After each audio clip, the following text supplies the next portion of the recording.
Talk to him. Play last. Play last. Don't let him know you're here. Perfect. Playing perfect. Your turn. Your turn. Talk to him. Wait, they don't know. They don't know. Shoot the fucking guy. It's Tom. Yes. We're going.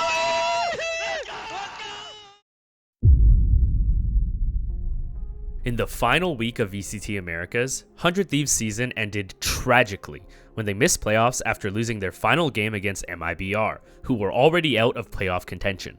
If 100 Thieves had won, EG would be out of playoffs and 100 Thieves would become the 6th seed. They had control of their own fate but fell short to MIBR, whom no one expected to play so well, being a match that really didn't matter for them. Let's take a look at map 1 on Fracture in the final match of the VCT Americas regular season, and analyze exactly what went wrong for 100 Thieves. Gosu Academy is offering a 30-day free trial with code Platoon at checkout. Check out the links in the description. Fracture was 100 Thieves' map pick, which was their most played map throughout the season. Despite not having the best record, 2-2 before losing to MIBR, I felt that they previously looked pretty comfortable and generally had interesting ideas for how to play the map. The game starts with 100 Thieves attempting a dish and arcade side crunch. They find nothing on that side of the map as MIBR stick with a standard A main execute, and 100 Thieves immediately end up in a full retake situation. When 100 Thieves attempt to take back A main with the triple flank, MIBR were fully set up to hold it and make this nice play with the jump spot to bait attention for the hiding Killjoy. 100 Thieves never even had a chance to get onto their own site, and MIBR close out the round using all the free space they were given on A. This play is weird to me because 100 Thieves were one of the first teams that really emphasized how important the south side of Fracture was to defenders. We saw their south side crunch play multiple times in their first match against Sentinels, which gave them a lot of pressure but also helped them maintain good retake positioning if their opponents were stacked on the other side of the map. It didn't seem very characteristic for 100 Thieves to value the north side so heavily that they would completely forfeit all control of A main. Going into a game immediately having to play full retake, then getting flawless when no one on 100 Thieves has a real chance to fight is a terrible start for morale and confidence. In the next round, MIBR make the same play to take A main, and 100 Thieves set up a stack on A, but they simply lose to the gun disadvantages. In 100 Thieves' first gun round, they set up again for the north side aggression, but 100 Thieves decide to fall off dish once MIBR start to scale, and it's another full retake situation on A. 100 Thieves have so much to re-clear as MIBR have full control of sand, A main, and drop, but take a great fight together to squeeze out the win. This round was still pretty bad for 100 Thieves as they lost 4 rifles and Derek got the wallbang kill before it turned into a full 1v1. This is the second time now that the dish and arcade side aggression put 100 Thieves out of position and forced them into a full retake. 100 Thieves have to go into the next round with the Bulldog, but they change their setup to place sight on A and look for B main aggression. Cryo gets punished by MIBR holding the walkout, and again this is very different from the aggression we saw from 100 Thieves earlier in the season, which was abundant with utility. MIBR end up hitting A main again, and Stellar gets his, as he goes for a timing before he gets flushed out by utility. We see another retake situation for 100 Thieves on A, and with time running low, the utility makes it impossible to win this round. MIBR read 100 Thieves perfectly in the next round, and go for a fast B execute from arcade. 100 Thieves are 3 stacked toward A main with both their saved rifles because they're so focused on how MIBR transitioned A main into 3 convincing round wins so far. The B players only have shorties and have no chance to do anything against the full execute. Although Cryo makes an insane attempt, MIBR were pretty smart about playing time and close out the round with Brim utility again. 100 Thieves take a timeout after this round to try and solve the problem with A main. Out of the timeout, we see 100 Thieves set up to trap A main with the Killjoy turret taking contact for Breach's utility. Once the turret takes contact, we see the Breach stun and Brim ult come out, but MIBR get out of A main just in time and speed up B for the execute. Another full retake situation for 100 Thieves, which feels like the theme of this map so far. Instead of fully rotating through spawn like 100 Thieves did in the last round, two members actually aggressively push through A main and flank. 100 Thieves go 2 for 2 on the double flank, but also successfully kill Killjoy, who is the most important agent for stalling the bomb. The flank also creates a timing for the other 100 Thieves members to take space on site, and they use that control of the bomb to force MIBR into peaks, and finally win a convincing round. It's quite likely that the failed triple flank on pistol round scared 100 Thieves away from being more aggressive with the flank, but we saw how effective it can be in this round. 100 Thieves unfortunately returns to the dish and arcade side crunch again in the following round, but their dish setup doesn't have a good answer for MIBR's utility. There simply isn't the right utility at dish to stall MIBR long enough for the arcade flankers to make it in time. MIBR snub out the dish setup and A is completely open again, putting 100 Thieves into another retake situation, lacking a lot of control of the map. 100 Thieves set up for the retake with breach ult from dish, but MIBR have way too much control, and Neon, who pushed up tower, has a perfect angle on all the players trying to funnel out of drop. I think splitting the initiators for a push like this would really help prevent one side from being completely overwhelmed. Sky and Breach were both pushing out of arcade in this setup. You can actually see 100 Thieves split Sky and Breach well during their south side aggressive plays, which I talked about earlier in the video in their match against Sentinels. Unfortunately, they didn't do that in this situation, and that's another round in this game that turned into a retake with poor positioning. On round 8, 100 Thieves finally realized that trading control with their aggressive dish play is not working in their favor.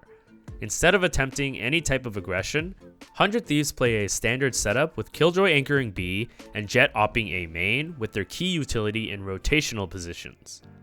MIBR run into resistance on both sides of the split execute, with Cryo getting a pick in A main and 100 Thieves rotators fighting MIBR trying to jump out of dish. 100 Thieves win this round convincingly, and MIBR is forced to save next. 100 Thieves do it again on round 9, placing Cryo and dish this time to make a timing play with the op, which doubles as early information for 100 Thieves rotates. 100 Thieves play the rotates instead of pushing and are able to fend MIBR off of A. Stellar drops his Killjoy ult before MIBR can rotate back to B to stall even more time off the clock, and 100 Thieves close out the round with a 4v2 retake. We all know Cryo is one of the best in these types of positions and angles, as it's very similar to how pre-nerf Chamber used to play and how he used to dominate. 100 Thieves try to stay ahead of the game by swapping the setup to have Killjoy set up A while Cryo works that information into B main. This was honestly a great idea, but it unfortunately results in too much control of A main. MIBR's utility secures A for another post-plant situation. We have yet to see a good A retake from 100 Thieves this game, and the trend continues. MIBR defend A main well and deny 100 Thieves' attempt to disrupt the post-plant. MIBR are now cycling through their playbook as they rush through arcade again like they did on 100 Thieves' last eco. We see the stronger set of guns again stacked toward the A side, and the B players barely have anything to defend with. 100 Thieves attempt the same style of play where Cryo goes for some forward information and a potential kill by himself, while the B players try and stall with their utility, hoping that both rotators can make it in time for the fights. But I think they need to have a slightly different idea in mind for their ecos, as it's hard for their B players with a Classic and Stinger to slow down MIBR. The goal here should be to ensure that Cryo, with the only Vandal in this round, gets at least one decent fight, but going for a solo dish push is too much of a gamble in my opinion. If MIBR are all at dish, it's really tough for Cryo to get a good fight by himself. If they run B, like what ended up happening, Cryo has a really tough time to make the fight before his entire team dies, and that's exactly what happened. On this eco, I'd suggest Cryo playing the fast rotator or making a group push so that even if it's a retake, Cryo has some teammates still alive to help him take a better fight. In the next round, we see 100 Thieves set up both Killjoy and Jet with the op on B site. People are always inclined to rotate off of the site that the hard anchoring Sentinel is playing, but an op requires early setup to be effective. We also know MIBR has been converting many great rounds through A main, so as soon as any noise is heard near A main, Cryo gives up his spot and starts to rotate. 100 Thieves were conditioned by MIBR's fast pace, thinking that it's just another A hit, and tricked as a result. 100 Thieves now have to play full retake on B, and the AWP has lost all of its effectiveness. 100 Thieves have bad retake positioning, and 4 players just funnel out the same smoke at Gen and die. Obviously you want to throw in some curveballs, but theoretically the most efficient setup is to split the Killjoy and the Jet AWP. We saw this setup work perfectly for 100 Thieves twice this half, and they were their most convincing wins. 100 Thieves were probably trying to hard read the fast arcade aggression, and hoping they would not expect the angle to be opt. That ends the half, and MIBR are up 8-4 going into the next half. MIBR continue to push the pace in pistol, going for a 4-man push into arcade, intending to keep 100 Thieves on the back foot. They go 2 for 2, which is not necessarily that bad for 100 Thieves, except that they lost their smokes player. Stellar walks up B main and puts himself in a dangerous position, while his teammates stop applying any pressure. This double swing sight from MIBR really shows that they are the ones taking initiative this map. A decent attempt from 100 Thieves in the 2v3, but MIBR play the retake well and close out the round. In the next round, 100 Thieves just go for orbs during their eco. And then against MIBR's bonus round, we see them walk up both A main and dish for an A split. We have seen 100 Thieves attackers style on Fracture before, which involves a lot of slow control using Sky utility. 100 Thieves win this round using the style, but we'll later see how MIBR's style of taking the initiative counters this style very well. We already saw this happen a bit in pistol round, but it becomes very apparent in the first fair gun round of the half.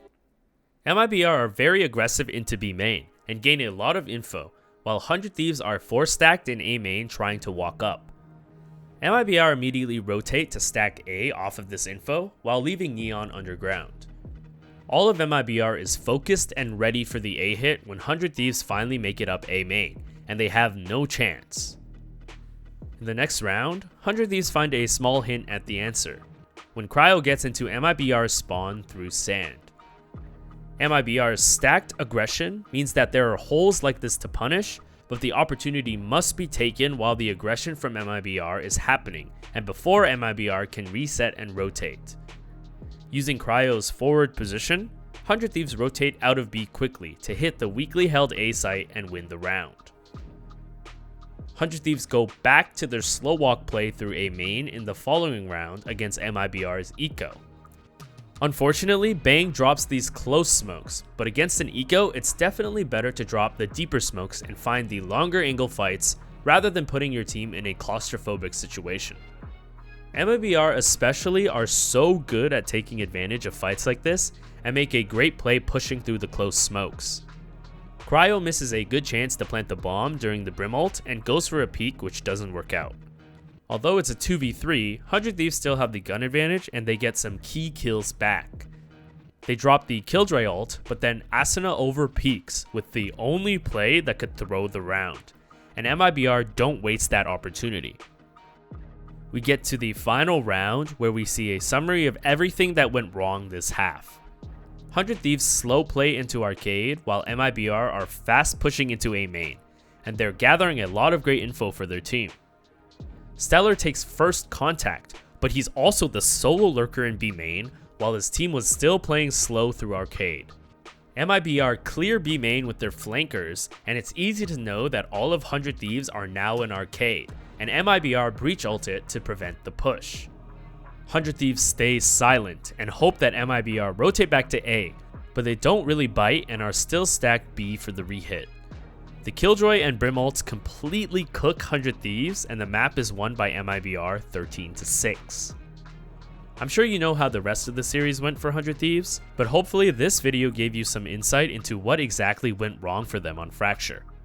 100 Thieves still have a chance at LCQ to qualify for Champions, so let's see if they can rally back a better performance by then. Let me know what you think 100 Thieves need to change, and as always, thanks for watching.